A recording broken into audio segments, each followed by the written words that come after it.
La eurozona con una continuidad en su posición recesiva, pero con algunos datos que dan esperanza de que empiece a disminuir, o si no, ya eliminarse el concepto recesivo genérico en la Unión Europea, o sea que ya está saliendo la recesión, pues. Más que nada con desarrollos de los datos del Producto Interno Bruto, crecimiento parcial del Producto Interno Bruto hacia el trimestre anterior, y bueno, pues eso hace ver que hay economías que van fortaleciéndose, Alemania, Francia entre ellas, otras siguen muy mal, España, Italia, pero bueno, pues todavía falta mucho para resolver, ¿no? Hay muchas, las tasas de desempleo son muy altas y las presiones en general en la economía europea siguen en posición recesiva. En cuanto a lo que pueda ser el caso de la economía americana, pues ahora también se da el tema que desde que fue abril, mayo más o menos, abrió mucho la volatilidad que ha venido prevaleciendo, que es el argumento de Ben Bernanke entonces y ahorita de todo el Comité de Mercado Abierto de la Reserva Federal sobre el ritmo de eliminación del programa de liquidez, que en su caso básicamente acorta la participación del gobierno en esa liquidez de la economía o en esa factibilidad de tener tasas bajas, y en su caso el encarecimiento en un escenario donde todavía la economía por sí misma no crece suficiente, pues hace percibir a los mercados y a tomar anticipación de contraer, ¿no? Toma la decisión de contraer. Entonces, ¿qué pasó en su momento en abril, mayo? Pues en donde tenían inversiones, estos fondos de inversión fundamentalmente en economías en desarrollo como México, pues la retiraron, porque un primer impacto seguramente en países como nosotros, si se quita demasiado rápido ese proceso de liquidez. Número dos, hacia las bolsas americanas, y después empezar a engrandecer otro tipo de rubros como los bonos de tesoro, treasury bills, cuestiones de ese tipo de la reserva, y en su caso también metales preciosos, que sería el proceso así común que siguen los fondos de inversión para ese tipo de movimientos. La reserva, en las mismas minutas que de su comité, dicen que no deberían de tomar tan a la ligera los mercados estas decisiones, que se debe conseguir más información para ver si realmente será hasta diciembre o hasta iniciado el próximo año, o incluso ahora en septiembre, cuando empieza a haber un proceso de disminución de ese proceso de liquidez o programa de liquidez. Pero pues los mercados no les importa lo que diga la reserva en esos términos de recomendaciones, y ellos hacen su reacción a como consideran, ¿no? Y entonces, obviamente, protegiendo sus intereses,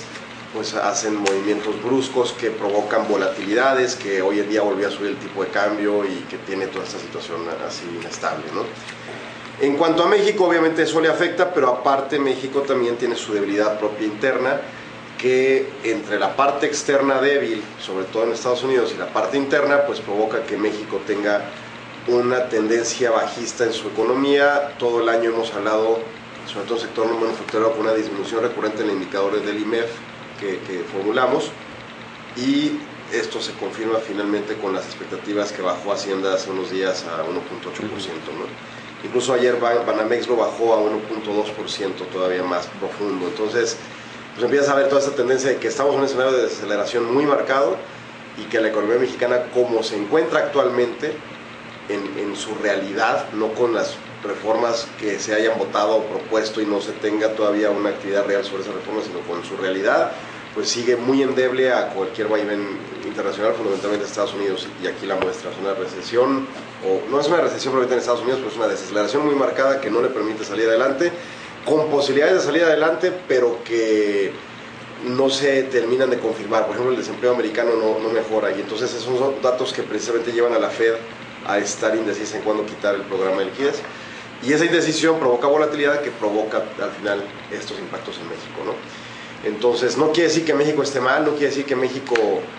esté dando pasos hacia atrás. En realidad yo no veo un México diferente en términos jurídicos y de su aplicación real en el 2011, en el 2012 y ahorita. O sea, yo lo veo muy similar, pero pues son efectos más exógenos que endógenos, ¿no? Y eso pues simplemente provoca que veamos que el país requiere de nueva cuenta dejar de depender tanto del petróleo, dejar de depender tanto de Estados Unidos, dejar de depender tanto de las clásicas dependencias que tenemos, y fortalecer nuestra economía interna. Las reformas estructurales se supondrían que van encaminadas a ello, pero pues bueno, vamos a ver qué pasa con ellas, y además en cuánto tiempo realmente empiezan a permear en la economía.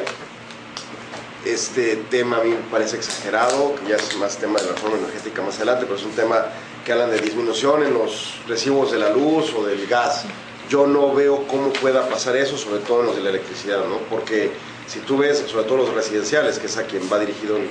mensaje televisivo, pues ya traen un subsidio, ¿no? Entonces, ¿qué? ¿Nos van a incrementar el subsidio o cómo? O sea, ¿o por qué si bajaran los costos de producción el gobierno le convendría seguirnos subsidiando en la misma proporción o mejor dejar de subsidiarnos a los usuarios de electricidad, por ejemplo, y mejor subsidias mejor la educación o mejor la seguridad u otras cosas más importantes? Entonces ahí yo no veo ese escenario, pero sí veo muy bien claro que en el largo plazo o incluso quizá en menos tiempo podamos empezar a ver que el resto de las actividades económicas disminuyen sus costos de producción y entonces, exaltando la competencia, sí es cierto que la COFEC